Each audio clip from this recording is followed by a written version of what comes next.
બનાસ ડેરીની ચૂંટણી અત્યંત રસપ્રદ બની ગઈ। જો આજ પ્રમાણે ઉમેદવારો રહેશે તો બનાસ ડેરીની ચૂંટણીનો માહોલ જબરદસ્ત જામી શકે છે। અનેક બેઠકો પર ભાજપ સામે ભાજપની ચૂંટણી હોય એવું ચિત્ર જોવા મળી રહ્યું છે, જેના કારણે રાજનીતિ ખૂબ જ ગરમાઈ છે। ચૂંટણી ફોર્મ ભરવાના છેલ્લા દિવસે રાધનપુર બેઠક પરથી ચેરમેન શંકર ચૌધરી પણ ઉમેદવારી ફોર્મ ભર્યું, જો કે તેમની સામે અન્ય કોઈએ ઉમેદવારી ન નોંધાવતા તેઓ બિનહરીફ બન્યા।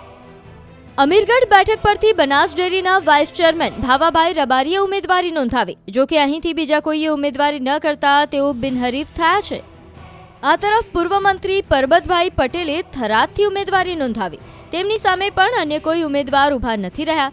પરબતભાઈએ દાવો કર્યો કે ન માત્ર થરાદ બેઠક પરંતુ બનાસ ડેરીનું સમગ્ર નિયામક મંડળ બિનહરીફ બનશે એવો મને વિશ્વાસ છે। પરબતભાઈના દાવા પ્રમાણે જ્યારે પાર્ટી દ્વારા મેન્ડેટ આપવામાં આવશે ત્યારે ભાજપની સામે ભાજપનો કોઈ ઉમેદવાર નહીં હોય।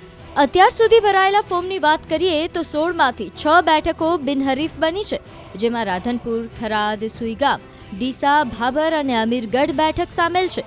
જ્યારે 10 બેઠકો પર 2 થી લઈને 6 ફોર્મ ભરાયા છે, જેમાં લાખણી, વડગામ, પાલનપુર, દાંતીવાડા, દિયોદર, કાંકરેજ, સાંતલપુર, દાંતા, ધાનેરા અને વાવ બેઠક સામેલ છે।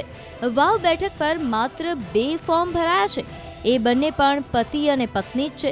એવામાં આ બેઠક પણ બિનહરીફ થવાની સંભાવના વધુ છે। જ્યાં માહોલ ગરમાયેલો છે એમાં કાંકરેજ બેઠક પર અણદાભાઈ પટેલ અને બાબુભાઈ ચૌધરીએ ઉમેદવારી નોંધાવી છે।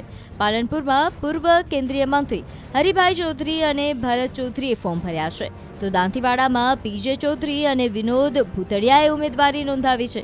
તો વડગામથી દિનેશ ભટોડ સામે કેપી ચૌધરી મેદાને ઉતર્યા છે, જ્યારે ધાનેરામાં જોઈતાભાઈ પટેલ અને જે.કે. પટેલ મેદાનમાં છે। જો કે 10 બેઠકો પર જે રીતે ફોર્મ ભરાયા છે એને જોતા તમામ બેઠક બિનહરીફ થવાની સંભાવના ઓછી હોવાનું ચર્ચાઈ રહ્યું છે। હજુ ફોર્મ ભરાયા છે, મંગળવારે ફોર્મની ચકાસણી થશે, બુધવારે માન્ય રહેલા ફાઇનલ ફોર્મની યાદી જાહેર કરાશે અને 29 સપ્ટેમ્બર ફોર્મ પરત ખેંચવાની અંતિમ તારીખ છે। એવામાં 30 સપ્ટેમ્બરે ખબર પડશે કે ખરેખર કોણ ઉમેદવાર છે, જેના આડે હજુ ઘણા દિવસો છે અને ઘણા જ ચોકઠા ગોઠવાઈ શકે છે। ત્યારબાદ જ ખબર પડશે કે 10 ઓક્ટોબરે ખરેખર મતદાન થશે કે નહીં। ધાનેરાના પૂર્વ એમએલએ અને ભાજપના નેતા જોઈતા પટેલે ધાનેરા બેઠક પરથી પોતાની ઉમેદવારી નોંધાવી છે। તેઓ હાલમાં પણ આ જ બેઠક પરથી ડેરીના ડિરેક્ટર છે। દાંતીવાડા બેઠક પરથી પણ ભાજપના જ 2 નેતાઓએ ઉમેદવારી નોંધાવી છે। પીજે ચૌધરી સામે વિનોદ ભૂતડિયાએ ફોર્મ ભર્યું। હાલ આ બેઠક પરથી પીજે ચૌધરી ડિરેક્ટર છે, જ્યારે વિનોદ ભૂતડિયા એ પાંથાવાડા માર્કેટયાર્ડના ડિરેક્ટર છે। બનાસ ડેરીની નિયામક મંડળની ચૂંટણી જાહેર થઈ છે। એના અંતર્ગત શંકરભાઈ સાહેબના નેતૃત્વમાં અને ભારતીય જનતા પાર્ટીના આદેશ અનુસાર આજે મેં દાંતીવાડા તાલુકામાંથી ઉમેદવારી નોંધાવી છે મારા તમામ આગેવાનો સાથે। મને વિશ્વાસ છે કે શંકરભાઈ સાહેબના નેતૃત્વમાં બનાસ ડેરીની ચૂંટણી એ સંપૂર્ણ રીતે બિનહરીફ થશે, કારણ કે જે શંકરભાઈએ 2015થી લઈને અત્યાર સુધીની 2025ને જે 10 વર્ષના સમયગાળામાં 4000 કરોડના ટર્નઓવરથી એમણે 21,000 કરોડના ટર્નઓવરને પાર કર્યું છે। સાથે સાથે જે દૂધના વ્યવસાયની સાથે અનેક વ્યવસાયો કરી ખેડૂતો પશુપાલકોની આવકો ડબલ કરવા માટે જે એમને રોડ મેપ બનાવ્યો હતો એમાં સફળ રહ્યા છે અને એ પ્રમાણેનું આવકો થઈ છે। દૂધના ડેરીના વ્યવસાયની સાથે સ્વાસ્થ્યની બાબતમાં પણ આજે પાલનપુર જનરલ હોસ્પિટલ છે, હજારો લોકોના રોજના 2200 ઓપીડી ઉપર રહે છે અને એમનું ફ્રીમાં સારવાર થાય છે। શિક્ષણની બાબતમાં પણ શંકરભાઈ સાહેબે મેડિકલ કોલેજ પણ લાવ્યા છે, સૈનિક સ્કૂલ પણ લાવ્યા છે અને આપણા ઘર આંગણે બનાસકાંઠાના દીકરા દીકરીઓ અત્યારે ડૉક્ટરો થઈ રહ્યા છે। આજે મારે કહેતા આનંદ થાય છે કે 1200 વિદ્યાર્થી અત્યારે જે મેડિકલ કોલેજમાં ભણે છે એમાં 552 વિદ્યાર્થીઓ બનાસકાંઠાના છે। એટલે આ રીતે શંકરભાઈ સાહેબે બનાસકાંઠાનો જે સર્વાંગી વિકાસ માટે જે આગળ વધી રહ્યા છે એ જોતા બનાસકાંઠાની પ્રજાને શંકરભાઈ સાહેબ ઉપર ઘણો જ વિશ્વાસ છે। કાંકરેજમાંથી ભાજપના અણદાભાઈની સામે ભાજપના જ બાબુભાઈ ચૌધરીએ ઉમેદવારી નોંધાવી છે। તેમણે પોતાના સમર્થકો સાથે શિહોરી મામલતદાર કચેરીએ ઉમેદવારી ફોર્મ ભર્યું। બાબુભાઈ ચૌધરીએ બનાસકાંઠા જિલ્લા ભાજપ કિસાન મોરચાના મહામંત્રી છે। પાલનપુર બેઠક પરથી પૂર્વ કેન્દ્રીય મંત્રી હરિભાઈ ચૌધરી સામે વર્તમાન ડિરેક્ટર ભરત ચૌધરીએ ઉમેદવારી નોંધાવી.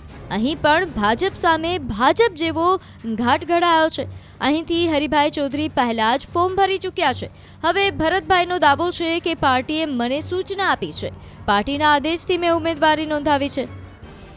આગામી બનાસ ડેરીની ચૂંટણી આપણા સૌના આગેવાન અને વિઝનરી લીડર શંકરભાઈ ચૌધરીના નેતૃત્વમાં સમગ્ર જિલ્લો જ્યારે બિનહરીફ થવા જઈ રહ્યો છે ત્યારે પાર્ટીએ મને પણ સૂચના આપી અને અહીંયા ફોર્મ ભરાયું છે પાલનપુર વિભાગમાંથી. હું મારી મેં ભર્યું છે આજે. ના એવું ના હોય, મને પાર્ટીની સૂચના મળી છે અને મેં ફોર્મ ભર્યું છે. આમ પણ બનાસકાંઠાની જનતાએ સંસદ હોય, બનાસ બેંકમાં બિનહરીફ ડાયરેક્ટર તરીકે હોય, સંગઠન હોય, દરેક જગ્યાએ ભારતીય જનતા પાર્ટી અને બનાસકાંઠાના જનતાનો મારા ઉપર આશીર્વાદ રહ્યા છે. મને વિશ્વાસ છે કે પાલનપુરના પશુપાલકો, બનાસકાંઠાના સભાસદો બધા મારા ઉપર આશીર્વાદ રાખશે અને હું પાલનપુર વિભાગમાંથી ડાયરેક્ટરની ચૂંટણી ભારે બહુમતીથી જીતીશ. પ્રદેશ ભાજપમાં પણ ઉપાધ્યક્ષ તરીકે કામ કરેલું છે અને પ્રદેશ ભાજપ પણ મને ઘણો આશીર્વાદ છે. આ વખતે પણ મેં ફોર્મ ભર્યું છે, પણ મારી પાર્ટી ભારતીય જનતા પાર્ટી પ્રદેશના આગેવાનો જે નિર્ણય છે મારા શિરોમાને છે. જો ભરતભાઈનો દાવો સાચો હોય અને પાર્ટીએ જ તેમને આદેશ કર્યો હોય તો શું હવે હરિભાઈ ચૌધરી પોતાનું ફોર્મ પાછું ખેંચી લેશે કે કેમ તે સવાલ છે. દિયોદર બેઠક પરથી ઈશ્વરભાઈ પટેલ અને રમીલાબેન ચૌધરીએ ઉમેદવારી નોંધાવી છે. રમીલાબેન ચૌધરી તથા ઈશ્વરભાઈ પટેલ પોતાના સમર્થકો સાથે ફોર્મ ભરવા પહોંચ્યા હતા. બંને ઉમેદવારો શંકર ચૌધરીના સમર્થકો હોવાની ચર્ચા છે. મને એમ લાગે છે કે મારી જો બીજો વિધિ થાય પણ આખું જિલ્લાનું નિયામક મંડળ 100% વિધિ થશે. કારણ કે ડેરીમાં મને લાગતું હતું કે ક્યાંય હરીફાઈ થાય અને સાથે સાથે બધા ફોર્મ તો ભરશે, પણ પાર્ટી જ્યારે મેન્ડેટ આપે ત્યારે ભારતીય જનતા પાર્ટીના સામે મારી જેટલી બીજો કોઈ અત્યારે લડશે નહીં એવો વ્યક્તિગત મારો અભિપ્રાય છે. પ્રથમમાં તો મારા તાલુકાને ખૂબ ખૂબ આભાર અને મોટો આભાર પાર્ટીને. પાર્ટીના અમે વફાદાર અને આજીવન વફાદાર રહેશો.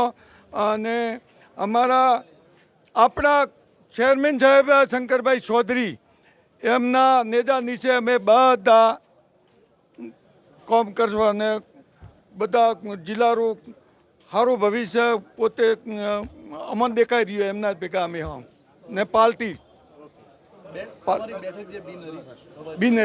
બિનહરીફ આખા તાલુકે બિનહરીફ કરાવી એમને ખૂબ ખૂબ આભાર ને હું એમનો ઋણી છું. આ જીવન મને કતરી ટીમ બિનહરીફ કરાવ્યો એ તાલુકાના 18 આલમરો હું ખૂબ ઋણી છું.